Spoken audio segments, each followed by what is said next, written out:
Bonjour à tous, aujourd'hui je vais vous présenter une vidéo sur Twitch, encore une fois une petite analyse de mon passing jungle, que je vais essayer de vous détailler un petit peu comment je réfléchis dans la game. On va apprendre un petit peu ce que c'est que de forcer aujourd'hui, mais vraiment l'art du forcing, c'est-à-dire, vous allez voir, je vais vous détailler ça.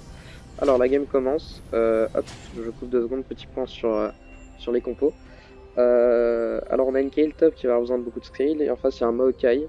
Donc Maokai est un personnage qui va être très facile à gank pour un Twitch, mais néanmoins qui prendra du temps. En jungle c'est un match-up sur Warwick, c'est un match-up qui dépend un petit peu de comment va jouer le Warwick. C'est-à-dire que si le Warwick vous invade beaucoup et joue de manière intelligente, ça peut être compliqué. Dans le cas contraire, vous serez assez safe. Les 2 contre 2 sont pas forcément à votre désavantage. Enfin voilà. Lane qu'on va à tout prix éviter, la mid lane.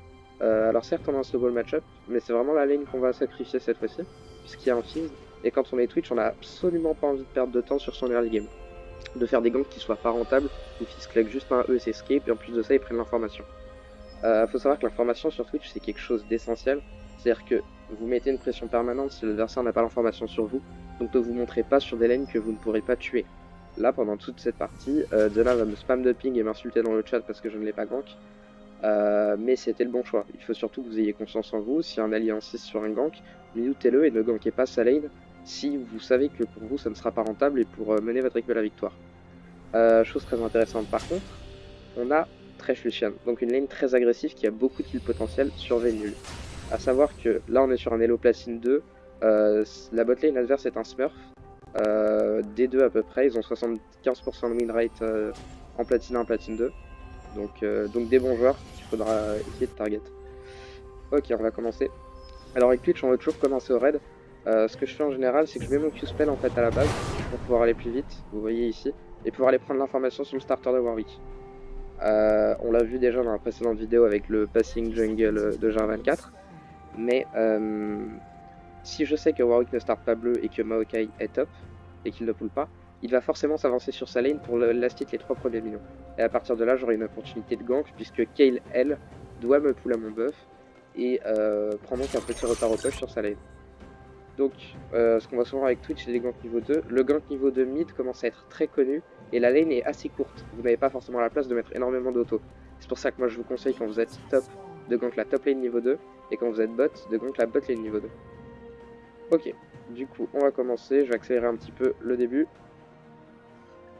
Donc là classique, je fais mon raid. Hop, du coup j'ai l'information que Warwick n'a pas start top, je sais que Maokai va être forcément un petit peu dans le sur le Hop. Donc je finis le raid buff et je me dirige direct au top. Alors plus vous allez monter en elo, plus les joueurs vont s'attendre à ce que vous fassiez ça. Donc là le Maokai vous voyez qu'il s'en doute malgré tout. Malgré tout, ce que je vais faire, c'est que voilà, je vais lui mettre un petit poke, et ce poke est très intéressant dans ce que je vous ai dit sur l'art du forcing, c'est que là, il a pris mid-life. Donc certes, il n'a pas utilisé de summoner ou quoi, mais là, vous voyez, il lui reste 150 points de vie, donc 3 autos et il est mort. Donc là, tout de suite, ce que je fais quand un gank ne fonctionne pas, je vais récupérer un carapateur pour pas prendre trop de retard par rapport à Warwick. J'ai la priorité au niveau du mid, donc s'il vient me contester, je pourrais combattre. Malheureusement, Warwick a déjà fini le carat, il a fait un passing assez étrange. De raid, etc. Donc ce que je vais faire, hop, je vous ai dit, l'art du forcing, c'est vraiment ça.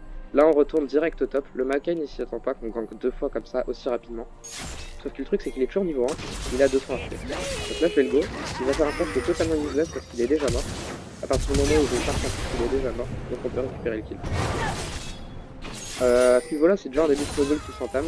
On est bien à Scale qui est un personnage qui va énormément scale sur le late game. Le problème c'est que là elle fait une erreur, c'est que moi je lui call que je back et que ça sert à rien de push la wave parce que Maokai va TP et je sais que Warwick est dans le coin, donc j'ai pas envie de rester là, c'est une zone qui est dangereuse pour moi, avec lui on a vraiment pas envie de rendre vers lui. Donc là elle fait cette petite erreur et du coup elle va mourir. Donc c'est pas grave, c'est pas très important, l'essentiel c'est qu'un kill sur Maokai il a plus de value qu'un kill sur Maokai, d'autant plus qu'elle a sa téléportation pour récupérer du farm. Mine de rien, tout ça, ce long top de Warwick ne me met pas trop mal, parce qu'il me permet de récupérer mon blue buff qui aurait pu être contesté par Warwick au moment où il m'a vu top. Donc là c'est une récupération assez facile et je peux enchaîner sur un stun. Je n'avais pas eu celui du top side. Donc là en termes d'XP et et de farm, on se remet totalement dedans dans la game. D'autant plus qu'on a eu l'XP du kill, donc là on passe niveau 3 en seulement 2 camps. Vous voyez qu'Warwick est niveau 3, mais il a peut-être 50 plus que moi. Donc comme je vous l'ai dit au début, la bot lane c'est vraiment très facile à voir. Donc là je vais juste faire le scuttle et me diriger directement. Là vous voyez ce que j'en veux, c'est parfait. Ça complète le fight. Et donc là j'arrive le bon moment pour pouvoir récupérer les kills. Donc il va un petit peu grid là-dessus, je vais juste remettre là. Ok, juste là c'est de la attaque pure. On a vu la petite auto sur le minion, alors ça c'est du throwing. Full report. Il n'y a aucun doute là-dessus. Voilà, donc là on est à 1-0-2 déjà. Donc c'est très important de snowball l'early game avec Twitch. Pour l'instant on a été très efficace. En 4 minutes on a récupéré 3 kills. Il était très très bon. Donc là qu'est-ce que je veux faire? Je veux clear ma jungle bot side le plus possible avant de recall. Pour pouvoir avoir un bon power spike. Une chose à savoir que je joue contre Warwick, que les joueurs oublient trop souvent, c'est que Warwick va chercher à faire des dragons très peu dans la partie. Là il faut jouer un dragon infernal. Donc j'ai l'information que Warwick va le tenter bientôt. Il va bientôt spawn, il vient de tuer le mid, ça va être un bon timing pour lui. Donc là ce que je cherche à faire c'est clear vite mon bot side et pouvoir faire un back et être à temps pour contester ce dragon. Et voilà, je tire mes loups tout à fait classique. Et vous voyez que je fais pas les vrais, c'est les golems en early qui sont des camps qui sont durs à faire pour un Twitch. Je préfère attendre. Et ce qui est très important, je vais mettre en pause 2 secondes. Ce qui est important avec Twitch, c'est que vous n'êtes pas un jungle qui va farmer. Vous allez snowball sur les ganks. Donc à partir du moment où vous faites un gank, n'hésitez pas à forcer pour push la wave avec votre allié et ainsi récupérer de l'XP. De ce fait, le jungler adverse ne pourra pas creuser d'avance par rapport au farming que lui il effectue sur ses camps. Vu que vous en récupérerez autant en pushant les waves après avoir tué votre ennemi ou lui avoir fait craquer un flash. Ok, donc là je back, ça va accélérer. Comme je vous l'ai dit, je sais que Warwick va être autour du dragon, c'est un dragon infernal en plus, c'est vraiment quelque chose qui a envie de sécuriser. Donc là qu'est-ce que je fais? Moi je fonce au Drake. Ça c'est vraiment une question de timing, le Drake vient de spawn. Top, elle s'est encore tuée, donc on n'est pas forcément avec un bon joueur, parce que pour mourir en 1v1 contre un Maokai, faut quand même faire une grosse erreur, il était pas niveau 6. Donc là je fonce au Drake. Je suis quasiment sûr qu'il est. Voilà, et là il a plus de place, du coup vu qu'il a pas tout à l'heure pour tuer ma. Donc là je peux récupérer le dragon infernal. Donc à partir de là on est plutôt très bien dans la partie, on peut le dire. Là il y a une petite phase pause, je vais un petit peu accélérer, je vais pas avoir énormément d'opportunités de lance. J'aurais pu en remettre un coup de bot lane, mais ils s'en doutent quand même pas mal, ils savent que j'étais autour du Drake. Je vais juste temporiser, récupérer le scuttle. Donc là vous voyez que je pose un écart d'XP avec le Warwick alors qu'on n'a pas de camp plus que lui. À ce moment-ci, on a un niveau d'avance, donc on est vraiment très bien. Et là en fait, je vais me diriger à mon red. Parce qu'avec Twitch, on a envie d'avoir le red buff tout le temps, parce que ça rend nos gangs vraiment beaucoup plus vite. En même temps, j'en peux pas faire le vrai. Je vais récupérer le niveau plus bientôt, qui va être un gros power spike pour moi pour optimiser mes gangs. Hop, on fait le raid. Hop, qu'est-ce que je fais là maintenant à ce moment-là? Je sais que le Warwick part au raid. Donc quand mon raid respawn, le sien respawn. Donc il va forcément être bot side. Le bot lane est assez push, donc ils sont assez vulnérables dans le gank. Donc tout de suite je viens en hop, la Warwick est là. Je prends 3v3. Donc c'est ma bot lane en avantage. On gagne le 3v3.